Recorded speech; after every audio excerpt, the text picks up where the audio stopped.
Guests on campus today, we're glad you've chosen to get a good look at us and to visit our classrooms and to spend time with these men and women who are our faculty.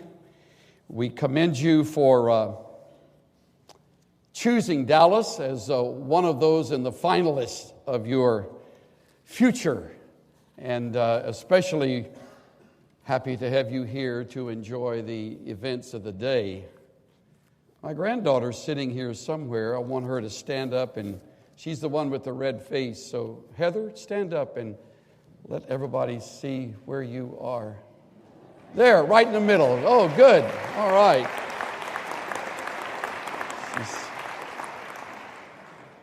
I've got her arm behind her back, twisting it, saying it's got to be Dallas Seminary. Of course, she's already convinced she wants to skip undergraduate work, and she said, "Look, Bubba, you've been the president, you can get me in right now." And so she's looking at either Wheaton or Texas A&M. What do you think?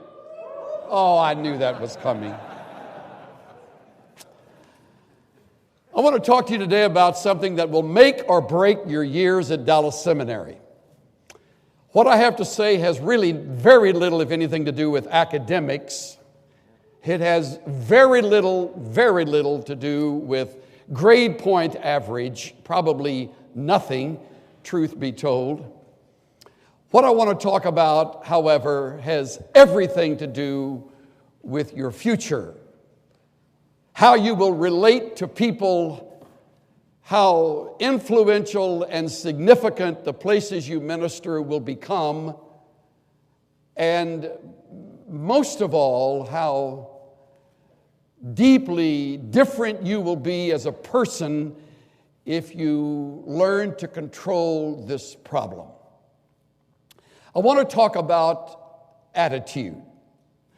Really, a part of attitude that comes out in complaining and grumbling and grousing, and there's another word that I won't mention, but it also fits.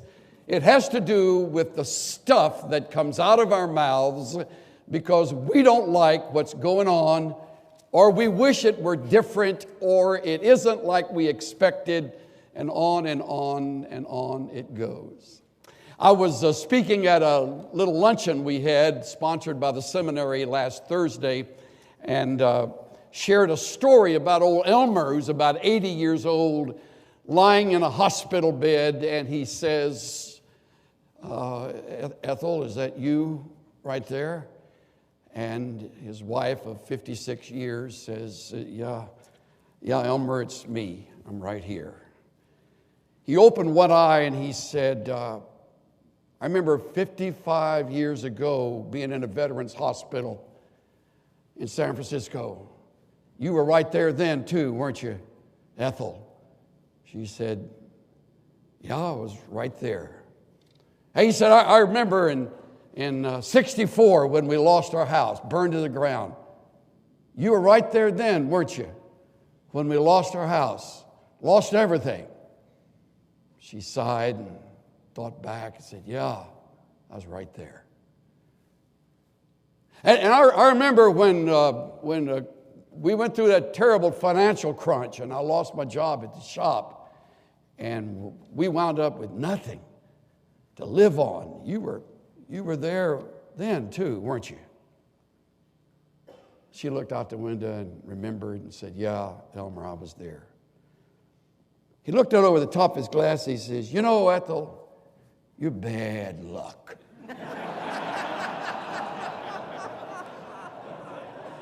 You know, you try to think about living with a guy like that for 56 years. Some people see the glass as half full, and others see the same glass as what? Half empty. It's the same glass, same amount of water, same set of circumstances. The difference is in attitude. Tucked away in Philippians 2 is one verse that can haunt you on this subject. It is at verse 14 in this great second chapter, which we tend to stop reading about verse 11, unfortunately. And verse 14 sort of slides in the back door and grabs you around the throat. It's a direct command, and Paul doesn't stutter, and the writing is clear. Little more is seen in the verse, even if you knew the original. He names two things we're to stop doing. He makes it so clear you can't miss it. Do all things without grumbling or disputing. I remember taking a Greek class with Stan Toussaint. Is he here today? I was going to look at him when I told this story. I remember his saying, now, gentlemen, back then it was all men at the seminary. He said, now, gentlemen, this is an onomatopoetic word. I thought, boy, that'll change your life right there. And he said it's one of those words that sounds like its meaning, like drip, drip, drip, or swoosh, or maybe murmur, which is this one, gogudzo. So he kind of walked around the class going, gogudzo, gogudzo, gogudzo. It's one of the few Greek words I remember without ever checking now. It just kind of stuck in my mind. It sounds like gogudzo, gogudzo, murmuring, murmur. I can't believe it, tuition. It's so expensive. I can't believe the weather in Dallas is so hot. I mean, who does Dr. So-and-so think I am? A computer giving us all this reading. And why do we have to take this course? I took it in Bible school, and it was taught a lot better there than it is at the seminary. And don't tell me that guy's speaking in chapel again. And oh, man, we got to endure that again. And if Chaplain Bill blows that horn one more time, I am going to throw up. I mean, on and on and on, complaining, arguing. The first word means to murmur, to grumble. The next word means to argue. And if there's one place you can find a whole lot of that right here, is at this seminary, right here toward the end of the semester, which is where we're moving rapidly these days. And unless I miss my guess, some of you have fallen into that trap. The glass is either half full or it's half empty. Now, what Paul addresses in such strong words, it's illustrated in an unforgettable manner over in Numbers chapters 10 and 11. Turn back. From Philippians 2, go back to Numbers 10. By the way, even if you complain and grouse and murmur,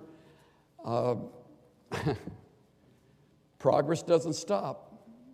Life goes on. There's an old Arab proverb I read recently: the dogs may bark, but the caravan moves on. No amount of murmuring is going to slow the school down. It's just going to slow you down. Your learning ability will be put on hold. Furthermore, your spiritual life will cool, as happened to the people who had experienced the Exodus under Moses. Now, even before we look at these two chapters rather quickly, just stop and think. Think of the contrast.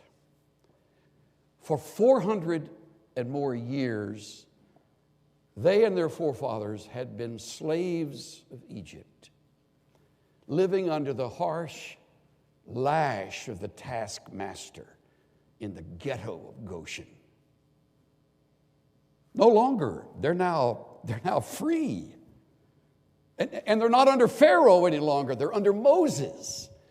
And early on, when they got to the Red Sea and the army was chasing them, there was that remarkable miracle where the sea opened and they went through on dry ground, and then the sea came back over the Egyptians and wiped them out. That's happened. When they're thirsty, there's water that comes from the rock miraculously. When they're hungry, there's manna that comes from the Lord. The psalmist calls it angel food. It's magnificent.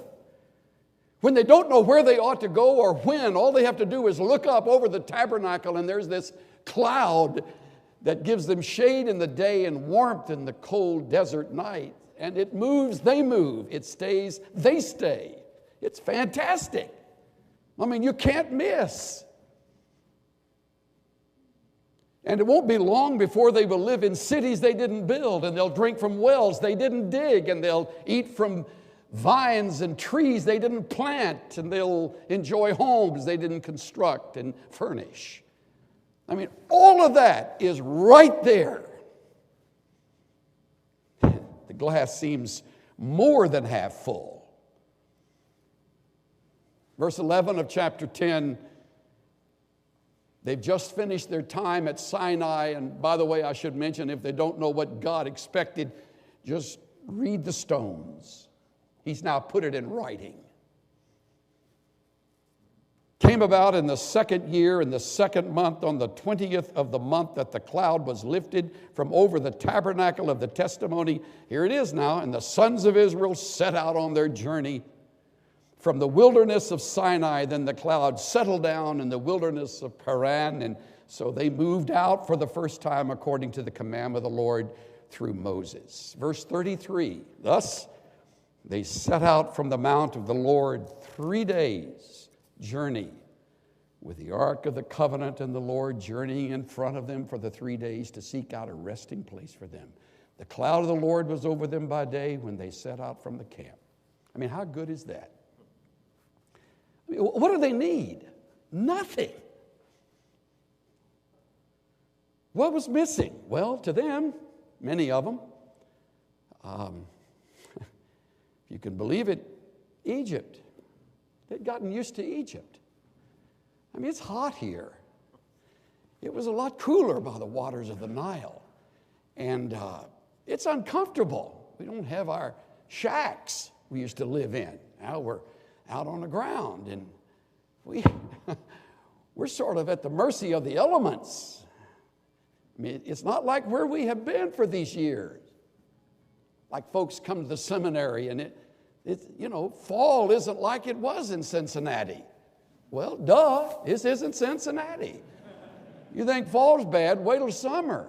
I mean, you'll never lack for an illustration on hell. I'll guarantee you that, when Dallas kicks in full bore. It's not like it used to be at your place on the West Coast or where you were reared in New England. Last time I checked, it's not anywhere near New England.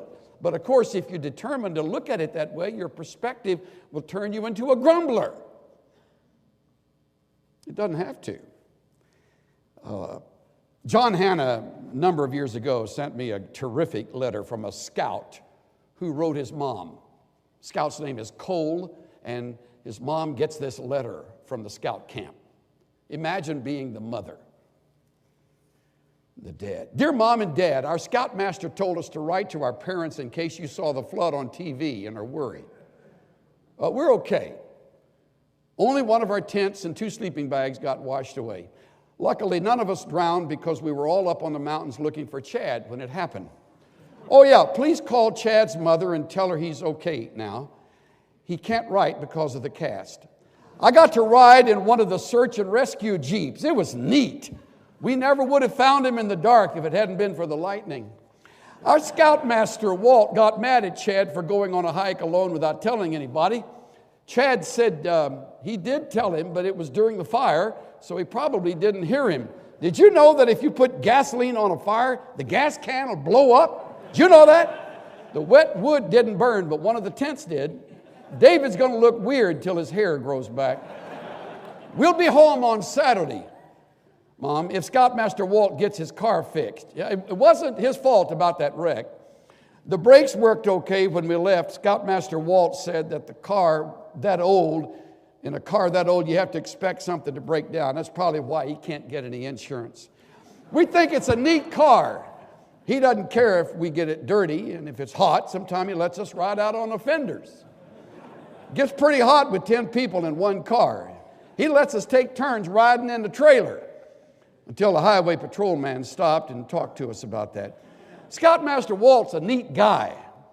He's a good driver. In fact, he is teaching Terry how to drive on the mountain roads where there isn't much traffic. Did you know you don't need guardrails on roads that don't have much traffic? All we ever see up there are logging trucks. This morning, all the guys were diving off the rocks and swimming out in the lake. Scoutmaster Walt wouldn't let me because I can't swim. And Chad was afraid he would sink because of his cast. So he let us take a canoe all by ourselves across this big lake. It was great. You could still see some of the trees under the water from a flood. Scoutmaster Walt isn't crabby like some scoutmasters. He didn't even get mad about our losing the life jackets. He has to spend a lot of time working on the car, so we're trying not to cause him any trouble. Guess what? We've all passed our first aid merit badges.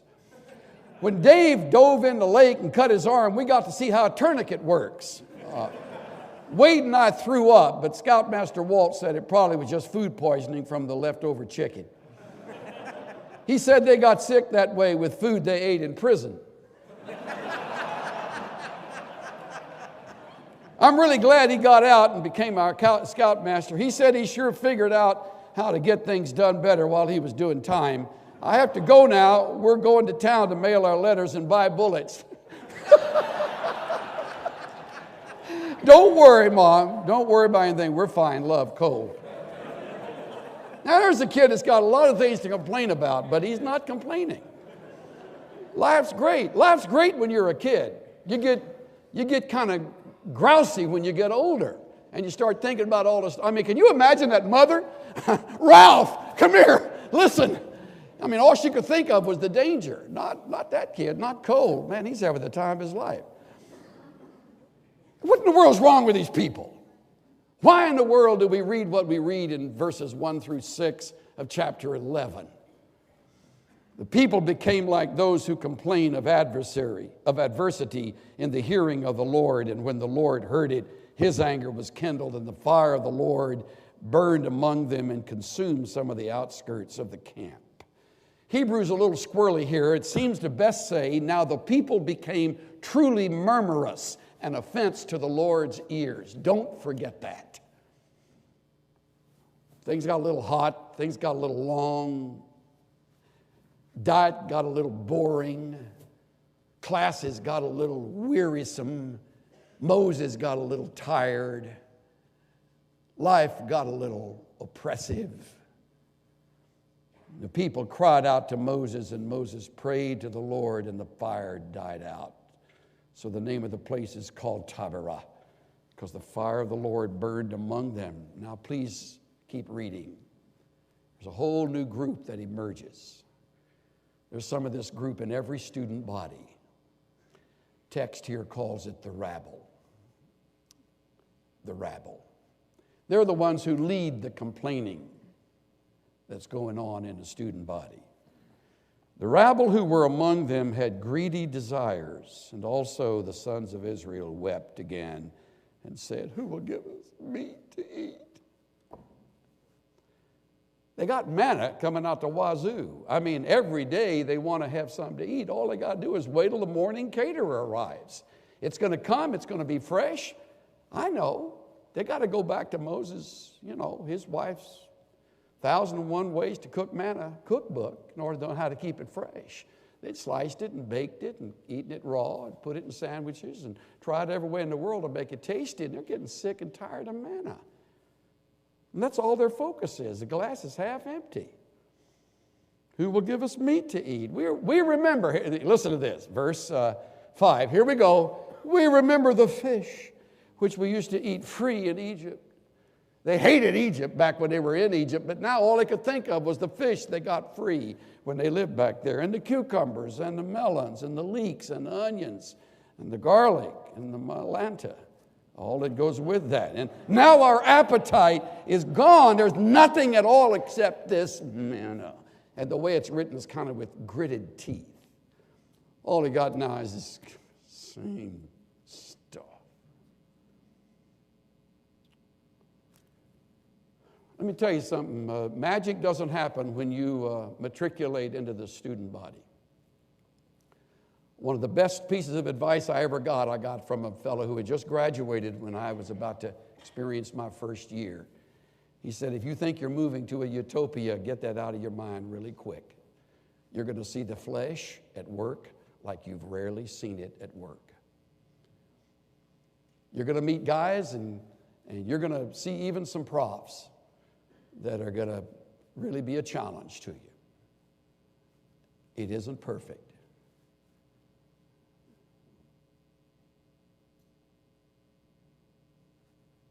But it's magnificent, depending on your attitude. Some people graduate and think, good riddance. Not many, but some. Most of us graduated thinking, boy, that was a major, major milestone. I've spent the rest of my years saying, thank you, Lord. Thank you. For a handful of faculty members who would invest their lives in me and my classmates. Thank you for principles that I was able to pick up. Thank you for directions that still work as the years pass. Thank you for this school that keeps standing firm. Thank you. There's none of that here. Manna is described for us, and the grousing goes on so long it finally gets to Moses. That happened, can't it? Don't answer out loud, faculty. But sometime you can encounter such a negative spirit among the students that it finally gets to you. And you go home at night and you say to your partner, why in the world do I keep doing this? Why in the world is this continuing to be the spirit among us? So you get discouraged. In fact, Moses, we read in verse 10, when he heard the people weeping throughout their families, each man in the doorway of his tent, Moses was displeased. So it's a word we could translate depressed, I suppose. He's low. The glass suddenly got half full or half empty. He now can't get above it. So Moses said to the Lord, why have you been so hard on your servant? Why have I not found favor in your sight that you have laid the burden of all the people on me? Look at the change in perspective. The burden wasn't on Moses. It's on the Lord. But when your attitude gets cloudy, your whole perspective changes. And usually you look for somebody to blame. And was it I who conceived all this people? Was it I who brought them forth, that you should say to me, carry them in your bosom as a nurse carries a nursing infant to the land which you swore to their fathers? Where am I to get meat to give to all these people? For they weep before me, saying, give us meat that we may eat. Notice their focus is on what they didn't have rather than on the many things they did have. Give us meat. I don't have meat. Where do I get the meat? Lord, please, please. And then it got even worse. Verse 14, I alone am not able to carry all this people. It's too burdensome for me. So if you're going to deal thus with me, kill me. Just finish me off. Do it at once if I have found favor in your sight. Don't let me see my wretchedness. He is at the bottom. And when you get there, it's a little frightening. We've all been there. You especially experience this when you're surrounded by negativism. For long, it just comes in on you like a flood. These are the same people who have just been celebrating the Exodus. Now they hit a few challenges along the way, and it's like, where is God? Why in the world did we ever leave that comfortable place? And by the way, while they were there, they hated it.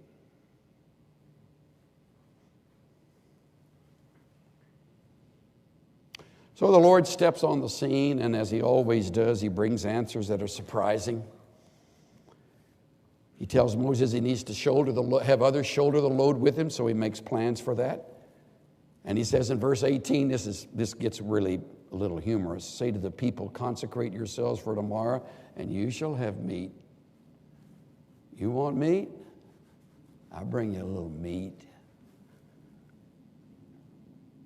Therefore the Lord will give you meat, and you shall eat. You shall eat not 1 day, not 2 days, not 5 days, 19, or 10 days, or 20 days, but a whole month of meat. You're going to have meat till you're ready to scream. And verse 23, the Lord said to Moses, is the Lord's power limited? Now you shall see whether my word will come true or not. So Moses gets the people together, gets a team together, and it begins to work. They shoulder the load, and now watch what happens. Verse 30. Moses returned to the camp, both he and the elders of Israel. Now there went forth a wind from the Lord. It brought quail from the sea and let them fall beside the camp, about a day's journey on this side and a day's journey on the other side, all around the camp, 2 cubits deep on the surface of the ground. People spent all day and all night and all the next day and gathered the quail. He who gathered last gathered 10 omers, and they spread them out for themselves all around the camp. I mean, I love to hunt, and I love to dove hunt, but I've never seen anything like this. Neither had they. I mean, they're now wading through it. Ron Allen, in his work on Expositor's Bible Commentary, writes this. This is so like Ron. The scene must have been similar to a riot. People screaming, birds flapping their wings everywhere, the pell-mell movement of meat-hungry people in a sea of birds. Dare we picture people ripping at the birds, eating flesh before cooking it, bestial in behavior? They must have been like a sugar-crazed boy in a child's daydream, afloat on a chocolate sandwich cookie raft in a sea of chocolate syrup, nibbling at the cookie before drowning in the dark, sweet sea. Isn't that a good way to put it? I bet the editor of this goes, I want to keep that in that. I think it's fantastic. I mean, look at this. We got quail everywhere. Now, the next verse is so telling. 33, while the meat was still between their teeth, before it was chewed, the anger of the Lord was kindled against the people and struck the people with a plague. And they died, and they named the place the graves of craving, littered with shallow graves, with mouths full of quail.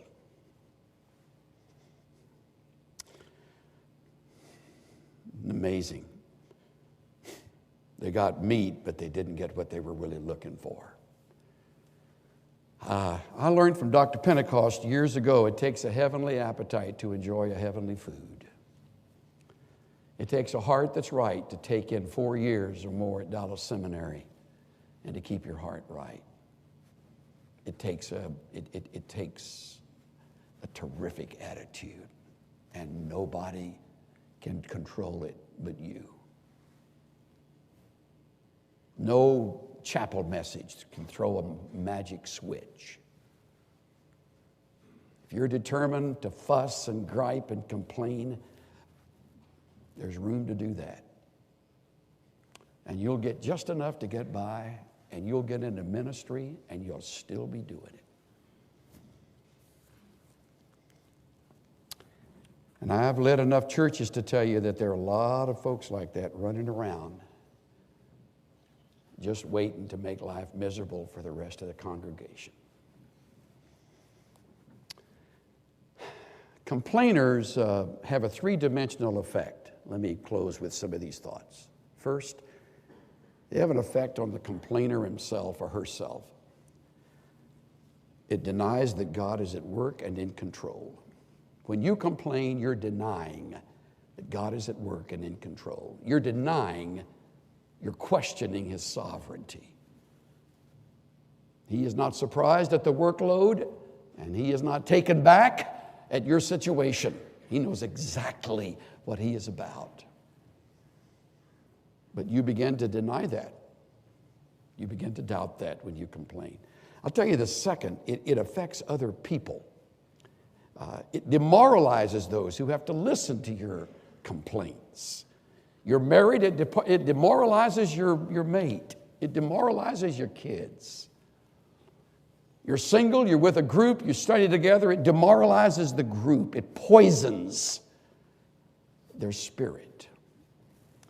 And I'll tell you something else, and I haven't had one faculty member mention this, but I know them well enough to know it's true. It demoralizes those who teach you. Just like it did with Moses, it discourages the one who's doing his best to get the big job done.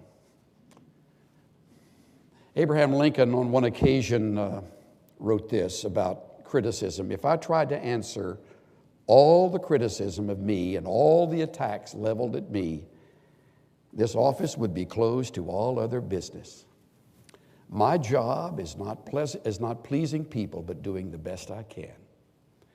If in the end I am found to be wrong, 10 legions of angels swearing I was right will not help me. But if the end proves me to have been right, then all of what is said about me now will amount to nothing. Learn in your years at this school to take it. Learn to take it or get out. Learn to tough it out. Learn to stay, and watch the cloud and eat the manna and trust your God.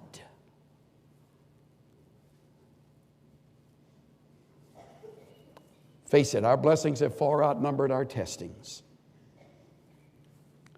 Our future is far more exciting than our past. Our training is far ahead of the majority of those in the world who would love to know their Bibles.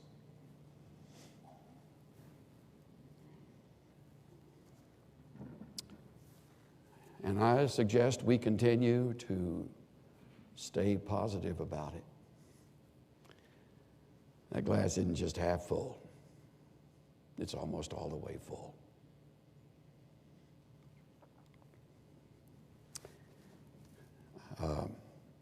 Ken Gangle taught here for years, left in his legacy a number of great books. One is called Coaching Ministry Teams. In it, I found this story from Ken. When I began my doctoral study many years ago, I interviewed at 2 institutions, one of which was the University of Kansas. When I visited with the graduate dean in the School of Education at that school, we had a fascinating conversation that went something like this. Did you say you are an administrator at a Bible college? Asked the dean. Yes. Is that a church-related school of some kind? Yeah. Certainly church-related, but not affiliated with any particular denomination. Long pause. I used to go to church, said the dean. Really? Tell me about it, responded Dr. Gangle. Yeah, I used to go to church, and I remember one thing about my church. What is that? They fight.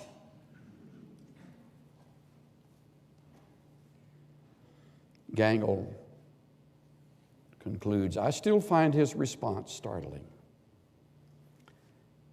Imagine the things he could have named: preaching, baptizing, buildings, music, laughter, denominational affiliation.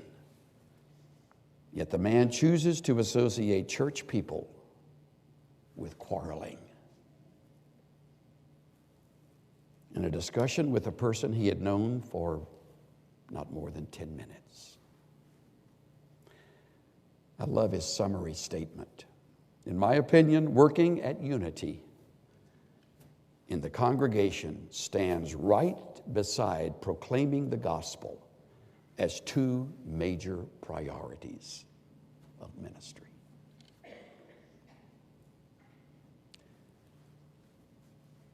Conquer your attitude before you step into service full time. If you don't, you're going to be part of the problem. We don't need any more fighters.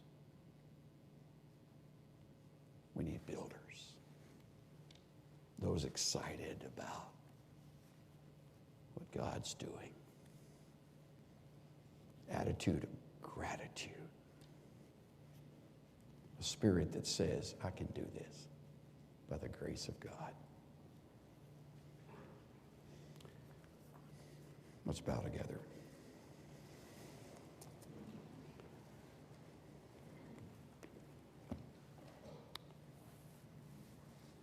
Father, we acknowledge that while we have only a few moments together, we have touched on a subject that will have a major impact in every life represented here.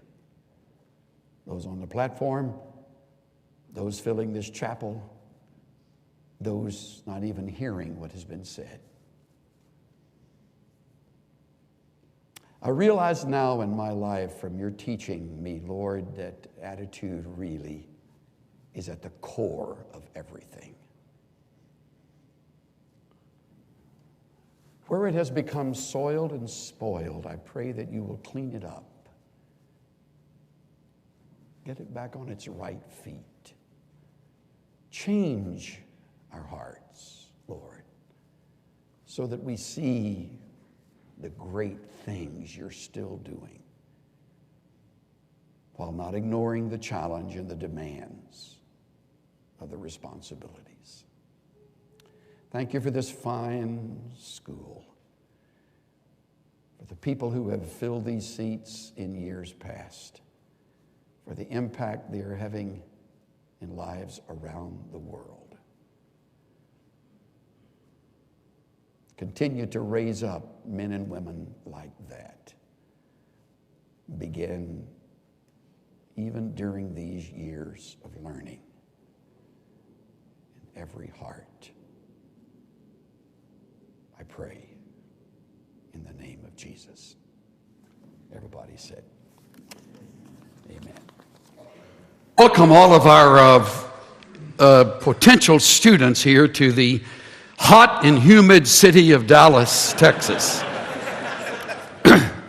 And you can tell already that things you hear about the city, just as you will hear about the school, are not always true. And I thought because most of you are probably not from Texas, you might appreciate a little cowboy wisdom, which you hear out in West Texas, but you often don't hear up here in North Texas. I've got a good friend that sleeps with his boots on, and every once in a while he sends me stuff that's worth using in the pulpit. Often he sends me things I'm not able to use in the pulpit, but that's another subject. Here's some cowboy advice for all of us, and as is true in most cases, there's a double meaning in a lot of them, so don't miss that. Don't ever name a pig you plan to eat. That's a little cowboy wisdom there. Keep skunks and lawyers at a distance from you. Life is simpler when you plow around the stump. It's a good one for us entering ministry here. Meanness don't happen overnight. Forgive your enemies, it messes with their heads. Don't sell your mule to buy a plow. When you wallow with pigs, expect to get dirty. Don't squat with your spurs on.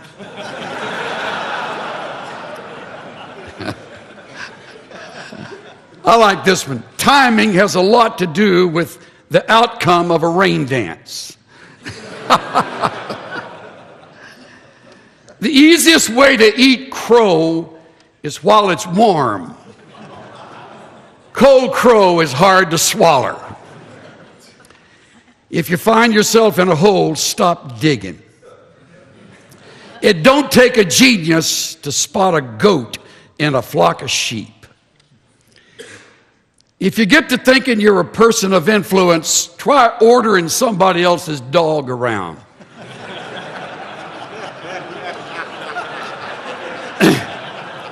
Only cows know why they stampede. Always drink upstream from the herd. Letting the cat out of the bag is a whole lot easier than trying to put it back in. That's good. If it don't seem like it's worth the effort, it probably ain't. They bring me in here to liven things up a little on occasion. You notice it gets pretty stuffy around this place.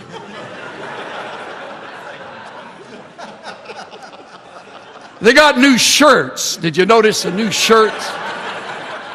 Look like a bunch of auto mechanics up here now. With this.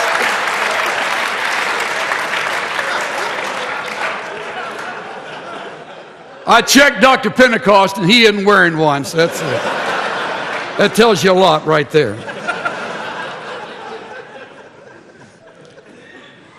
One of my favorite of all the cowboy pieces of advice is never miss a chance to shut up. Isn't that good? So I want to talk to you about your number one troublemaker, and it's the person you look at in the mirror every morning. Because that's the person that's going to make it the most difficult for you in the years that are ahead in ministry. Even though there may not be many people around you, except those you're married to, who will tell you the truth about that individual. But God's Word has a wonderful way of just focusing in on the problem. And one of the main ones that we all struggle with is one of those that'll get you out of the ministry faster than probably anything else I could name. And that's the lack of the discipline of self-control. And when I mention discipline, I understand there's a sort of a chill that goes over us because nobody likes it. I always liked Tom Landry's words regarding his goal as a coach. By the way, I've never been a Cowboy fan. I've always been a Tom Landry fan. And when they shoved him off and brought in JJ and the Clowns and that whole bunch of people that now run the club, it took a real nosedive, and it's never been quite the same. But Landry used to say, my job as a coach is to get men to do what they do not enjoy doing in order that they might achieve what they have always dreamed of in their lives. And of course, he then follows that with the word discipline. Discipline. There's nothing cute or easy or funny about discipline, especially when it comes to the subject of self-control. And I think to deal with it is to start where the problem is, and that is taking a look inside. And we're going to look at several sections of the New Testament, and one of them is Romans chapter 7.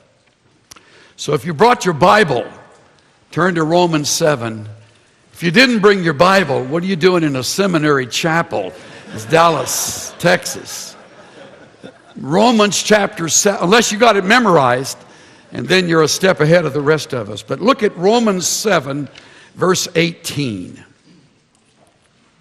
I don't know more of a more descriptive explanation of why we need to address the discipline of self-control than what we're going to read right here. Look at verse 18. For I know that nothing good dwells in me, that is, in my flesh. For the wishing is present in me, but the doing of the good is not. For the good that I wish I do not do, but I practice the very evil that I do not wish. But if I'm doing the very thing I do not wish, I'm no longer the one doing it, but sin, which dwells in me. I find then the principle that evil is present in me, the one who wishes to do good. Now, listen to the message from Eugene Peterson as he paraphrases it. What I don't understand about myself is that I decide one way, but then I act another, doing things I absolutely despise.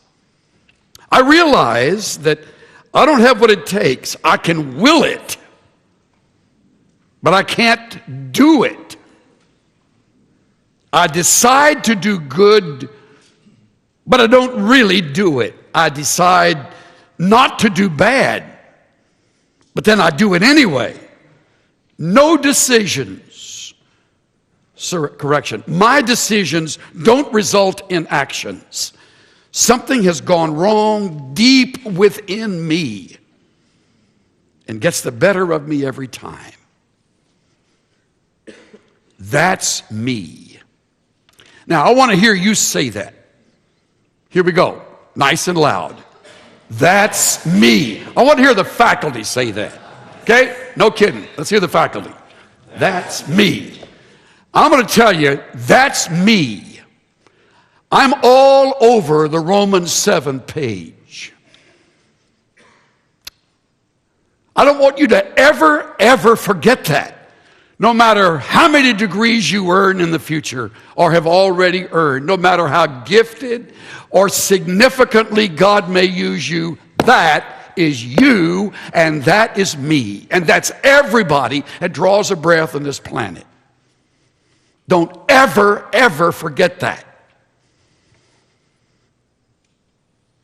That's us. Fritz Ridnour, in his great little book on Romans, How to Be a Christian Without Being Religious, handles it this way. What's your problem? Temper? Impatience? Sex? Being honest? Self-control? Your thought life? Everyone has skeletons and they don't always stay in the closet.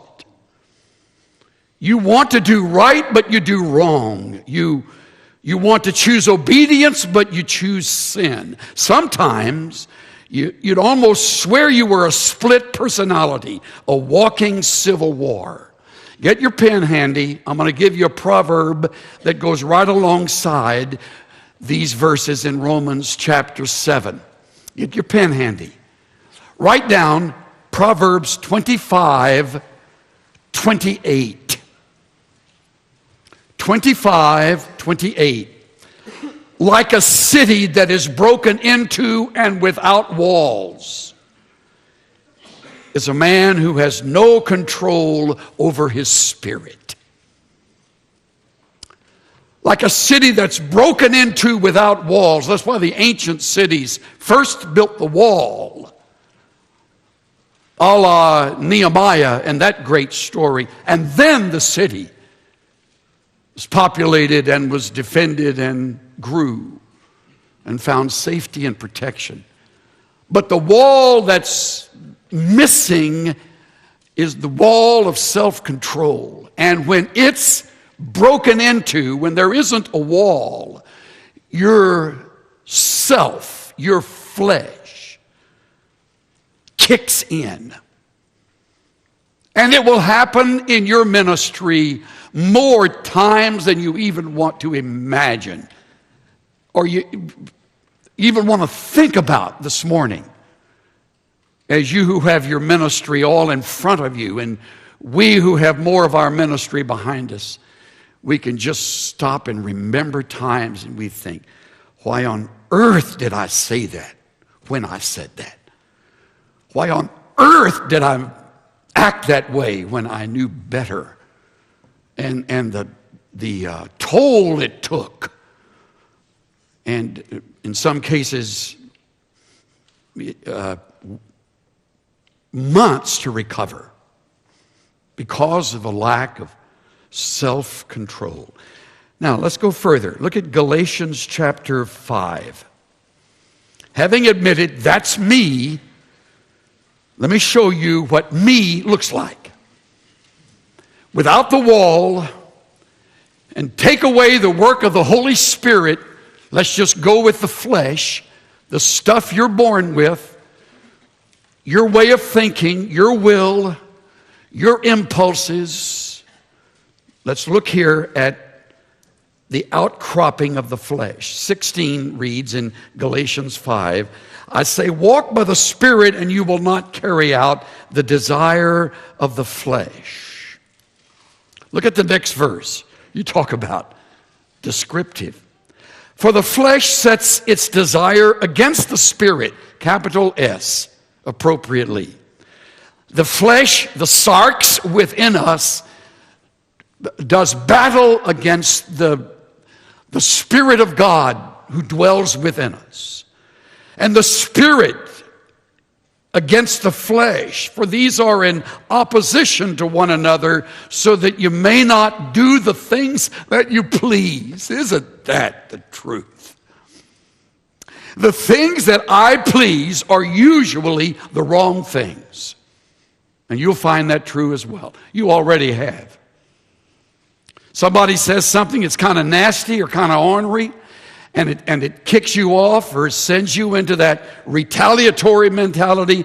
You're very quick to come back with a line that's even better and puts them down even worse. Lady Astor said to Churchill, if I were your wife, I would just take my life. He said to her, if I were your husband, I'd give you the arsenic. That'd be great. When you say what you please, you say the wrong thing. So you can't do that. Well, how can I stop doing it? I just admitted in Romans chapter 7 that that's me. And if you want to see me in full display, hang on. Verse 19, the deeds of the flesh are evident. Immorality, impurity, sensuality, idolatry, sorcery, enmity, strife, jealousy, outbursts of anger, disputes, dissensions. I'm going to talk on Romans 16, 17 to 20 on Sunday. And it's the only other place where the word in the original appears that's rendered dissensions. And that whole section is about dealing with very difficult people. Sometimes the difficult person in the church is the pastor. Sometimes the difficult person in the ministry is the elder or the deacon. Sometimes it's a handful of the sheep. And what they're known for is dissensions. I'm calling it, by the way, boars in God's vineyard. Comes from the 16th century statement that the Pope said against Luther when he referred to Luther as being a boar that was ravaging the vineyard, God's vineyard. The Pope got it wrong. Luther was like a prophet out of time. As we look back, we see it all, but as the Pope saw it, Luther was a wild boar, causing dissension in the ranks. And all he was doing was exposing the corruption of the established church. Dissensions, factions, envyings, drunkenness, carousings, and things like these. Isn't it interesting that Paul would add that? It's not a throwaway part of the verse, it's a significant part. In other words, there's another 5 pages he could name. he could list. The stuff that you and I struggle with. And your struggle isn't mine, most likely. Mine isn't his, and his isn't hers. And such things as these. Things like these. One person renders it this way. It's obvious what kind of life develops out of trying to get your own way all the time. Repetitive, loveless, cheap sex. A stinking accumulation of mental and emotional garbage. Frenzied and joyless grabs for happiness. Trinket gods. Magic show religion. Paranoid loneliness, cutthroat competition, all-consuming yet never satisfied wants, a brutal temper, and impotence to love and to be loved. Divided homes and divided lives, small-minded, lopsided pursuits, the vicious habit of depersonalizing everyone into a rival. Uncontrolled and uncontrollable addictions, ugly parodies of community. I could go on and on.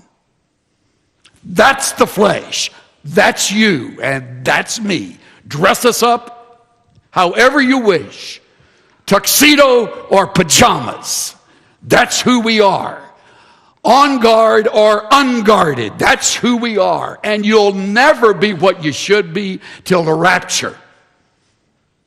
Never are you going to be any better in the flesh. Love the old song that ends, then we shall be where we would be, then we shall be what we should be. Things that are not now nor could be, soon shall be our own. Sounds like a tongue twister. The stuff that makes up life as it really is, as ugly as it is, will not change and will not get educated beyond effectiveness.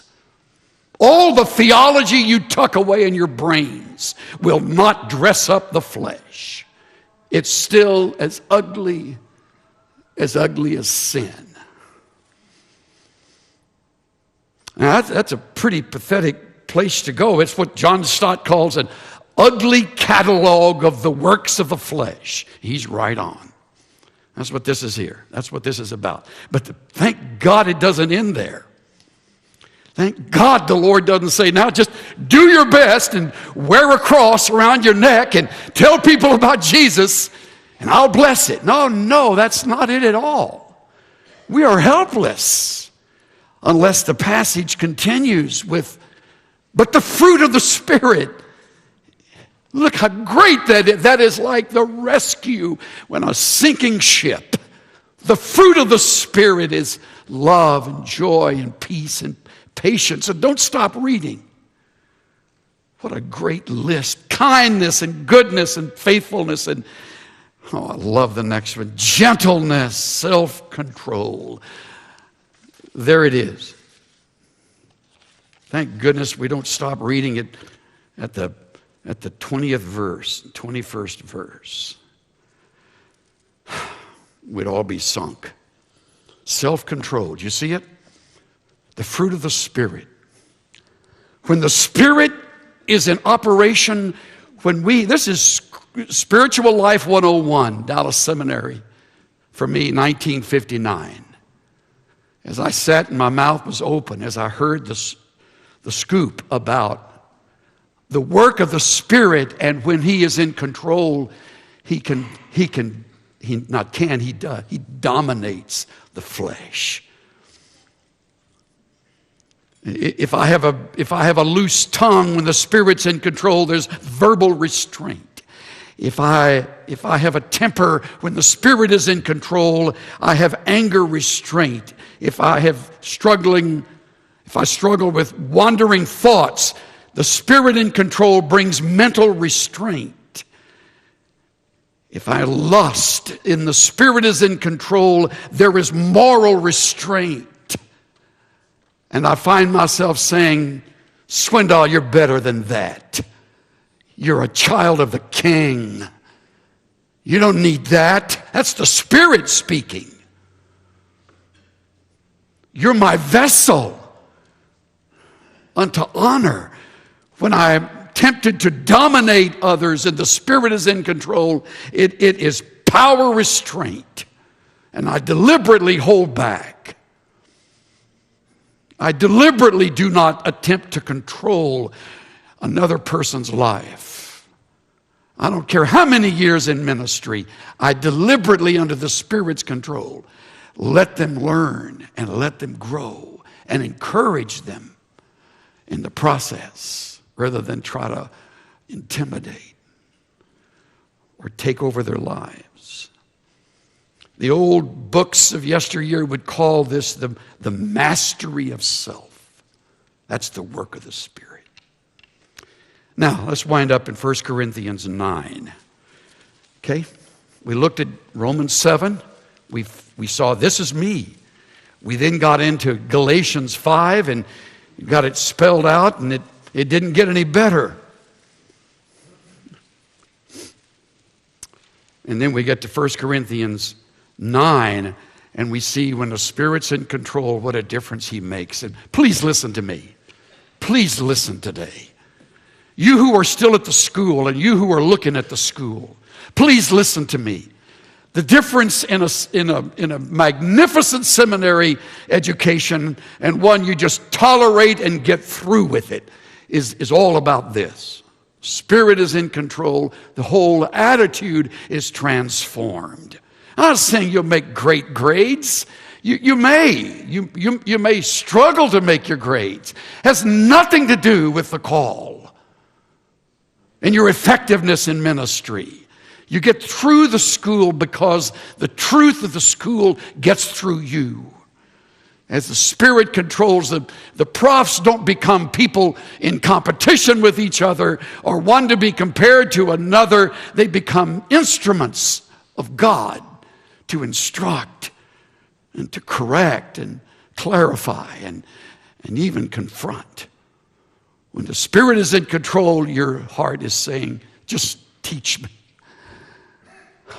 Without this instruction, I will lack so much. Now, we're in 1 Corinthians 9, and Paul is a Jew by birth, but he's a Greek when it comes to being a sports fan. He loved the Isthmian game, the Corinthian games. I know that having never met him, because so many of his word pictures revolve around athletics. And they really do when you get down here to verse 24 of 1 Corinthians 9. He begins with a question. Do you not know that those who run in a race, everybody runs, but only one crosses the tape first. Only one receives the prize. In a race, everybody runs, one wins. So that immediately gets your attention. Who wins? How do you win this race? By the way, it's a race run in a depraved world. It's a race won with a depraved nature. It's a race won where every friend of yours is depraved. It's a race that's run when the church is filled with sinners, just like the one in the pulpit. It's a race that goes on against all odds, but none of them overwhelming the power of the Spirit. The work of Christ in your life, in your heart, in your mind. Everyone who competes in the games, look closely, exercises self-control in all things. Don't rush on to the last part. In other words, if you plan to be one of the winners in this race, coming through without, last word in the text, being disqualified, you operate under the Spirit's control, and as you do, self-control kicks in. It's one of the fruit of the Spirit. That's how you love like you ought to love. My wife just had foot surgery, and she had 3 toes in her left foot. I'd stop and think. And her left foot broken. And the big toe, the next toe, and the next toe. I'm sure she'll be thrilled that I'm announcing today to everybody she had 3 toes broken on her foot. But all of this was designed to teach her husband about loving her. so she can't get around. And she wears a big boot, and she's got those toes sticking out there, and they got little happy faces on the end of them. Orthopedic surgeons are weird people. They paint little funny faces on the toes, and I look at those little toes. She needs ice on her leg, and she needs a blanket over her when she's sitting with the foot up. And she can't get around like she normally gets around. And I'm the cook. You need to pray for my wife to make it through these things I've been serving her. They don't look like you think they ought to look. I had to say to her the other day, that's meatloaf. Take it by faith. I didn't know how to make a loaf, so it looked a little like a saucer, kind of a pizza. I thought meatloaf just turned out meatloaf, but I'm learning. Anyway, she said to me last night when we're getting ready to turn the light off, and she was all propped up, and I had 3 pillows and had the ice going and had the covers on her and turned the light out. Last words I heard were, "I love you, sweetheart." My gosh. After 52 years, that's fantastic. I don't get any credit for that. I don't like putting ice on her leg. I don't like making meatloaf, and she likes eating it less than I like making it. But she says to me, "I love you." And I thought as I sunk into my little recliner right there by her, thank you, Lord, for doing that in my life. There's nothing in me that would make me that thoughtful. I'm all the things you read in that list. But I want to win a race. So I say to the Lord every morning, teach me through this. Help me understand one that can't do what she normally does. I read about another kind of husband. I wasn't going to use it right here. You think I'm lying, but I really mean that. I thought, I'm going to read this to them right now. When the power mower was broken and wouldn't run, this woman says, I kept hinting to my husband that he ought to get it fixed. Somehow the message never sank in. Finally, this is so like a wife. I thought of a clever way to make the point. When my husband arrived home that day, he found me seated in the tall grass, busily snipping away with a tiny pair of sewing scissors. Didn't say a word. He watched for a short time, went in the house. He was gone only a few minutes when he came back out and said, as he handed me a toothbrush, when you finish cutting the grass, you might as well sweep the sidewalk.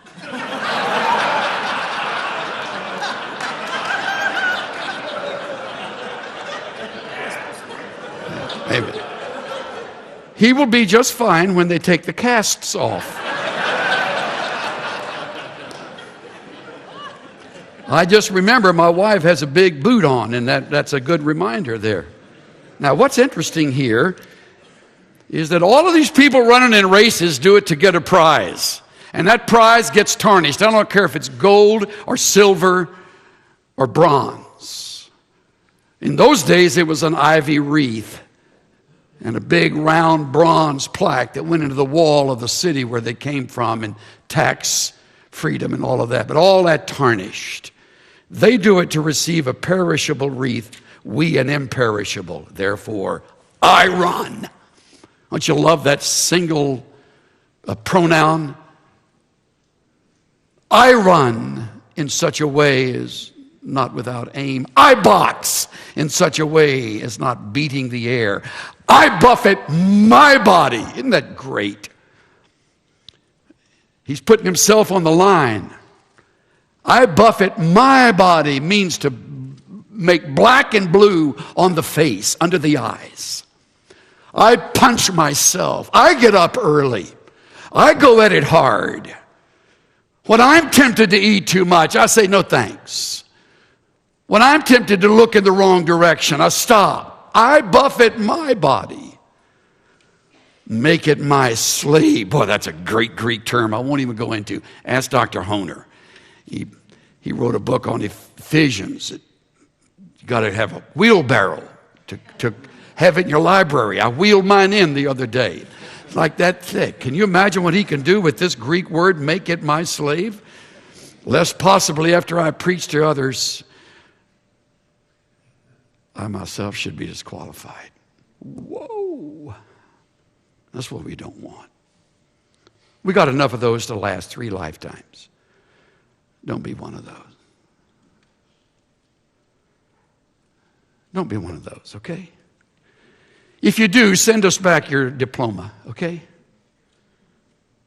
Just be man or woman enough to say, I earned this, but I don't have a right to hang it on my wall. By golly, I hold these kind of things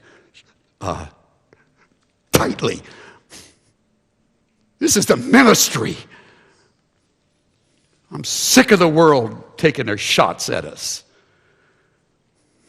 Neighbors rolling their eyes. Oh, you're one of those. What's the matter? They've been reading the media. They've been listening to the nonsense. They haven't been reading 1 Corinthians 9. Let's make a difference. It'll take self-control, the discipline of self-control. I know what I'm talking about.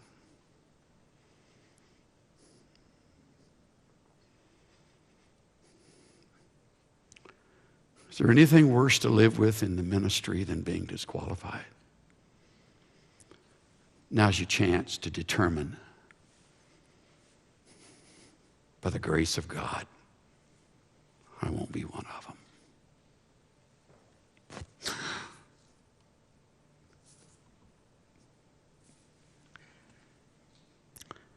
Lord God,